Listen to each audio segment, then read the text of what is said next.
বৈষম্য বিরোধী ছাত্র আন্দোলনের সাফল্যের পেছনে ছাত্রলীগ থেকে বের হয়ে যাওয়া একটি অংশের ভূমিকা ছিল বলে মন্তব্য করেছেন জাতীয় নাগরিক পার্টির আহ্বায়ক নাহিদ ইসলাম।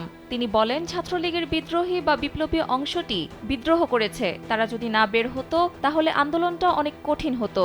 শনিবার রাজধানীর শাহবাগে জাতীয় জাদুঘরের কবি সুফিয়া কামাল মিলনায়তনে আসিফ মাহমুদ, সজীব ভুঁইয়ার জুলাই, মাতৃভূমি অথবা মৃত্যু বইয়ের প্রকাশনা অনুষ্ঠান হয়। সেখানে গণ অভ্যুত্থানের বিভিন্ন ঘটনা স্মরণ করেন তিনি।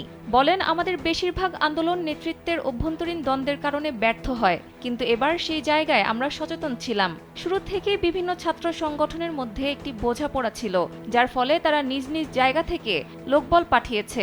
রাজনৈতিক দলগুলোর সঙ্গেও অলিখিত সমঝোতা ছিল।